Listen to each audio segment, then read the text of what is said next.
नमस्कार। आज बात करेंगे कि अगर इम्प्लांट फेल हो रहा हो तो कैसे पेशेंट को पता पड़ता है। तो देखिए, नॉर्मल में क्या साइंस होते हैं। एक तो होता है कि मसूड़ा वहाँ पर सूजा रहने लगा, आपको परसिस्टेंट पेन रहने लगी उस एरिया में, आपका इम्प्लांट जो है वो स्लाइट मोबिलिटी शो कर रहा है या ऊपर का जो क्राउन है वो हिलता हुआ महसूस होता है आपको, और उस साइड पर आप खाना ही नहीं खा पा रहे हो। तो ये सब कारण है। ब्रश करते हुए भी वहाँ पर आपको दर्द हो रही है, तो पता पड़ता है कि इम्प्लांट के साथ कुछ गड़बड़ चल रही है। तो आपको फ़ौरन अपने डॉक्टर के साथ ही एक अपॉइंटमेंट करनी चाहिए। जब आप जाएंगे तो डॉक्टर ये जांच करेगा, पहले आपको देखेगा आपकी साफ़ सफाई कैसी है, क्लीन करने की ज़रूरत तो नहीं है, इम्प्लांट का अंदर से स्क्रू टाइट है, लूज़ तो नहीं है, क्राउन ऊपर वाला क्राउन ज़्यादा ज़ोर से हिट तो नहीं कर रहा, हड्डी तो लूज़ नहीं हो रही, वो सब जज करेगा। नॉर्मल में क्या होता है, 3 बड़े कारण होते हैं जिसकी वजह से ये इम्प्लांट जो हैं वो फेल कर जाते हैं। मुख्य कारण तो यही होता है कि दांत और इम्प्लांट का आपस में फ्यूजन इनकम्प्लीट रहे, कि वो जब से इम्प्लांट आपने दिया वो हड्डी के साथ फ्यूज़ ही ना करे। तो एक कारण तो ये हो गया।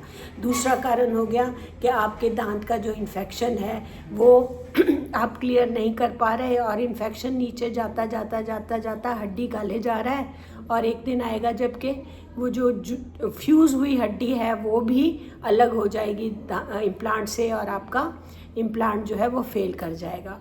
और कई बार ऐसा भी होता है कि जो आर्टिफिशियल क्राउन लगाया गया है और नीचे जो इम्प्लांट है, उन दोनों के बीच में एक कनेक्टिंग स्क्रू रहता है जिसको हम अबटमेंट बोलते हैं। तो कई बार वो अबटमेंट जो है वो लूज़ हो जाता है। उस कंडीशन में डेंटिस्ट चेक करके जब उस स्क्रू को टाइट करता है, अबटमेंट के स्क्रू को टाइट करता है, तो आपका इम्प्लांट हिलना बंद हो जाता है। तो ज़रूरी है आप अपनी डॉक्टरी जांच कराएं। इनफैक्ट अगर आप दांत में अगर आपका इम्प्लांट के साथ इन्फेक्शन आ भी गया है तो आपका डेंटिस्ट जज करके देख सकता है कि क्या उस एरिया में ग्राफ्ट करके उस बीमारी को रोका जा सकता है और इम्प्लांट को फिर से फर्म किया जा सकता है। तो ये भी एक डिसीजन जो है वो ले सकते हैं कि इसमें पेरी इम्प्लांटाइटिस के केस में क्या ग्राफ्टिंग के साथ आपका इम्प्लांट बच सकता है या नहीं।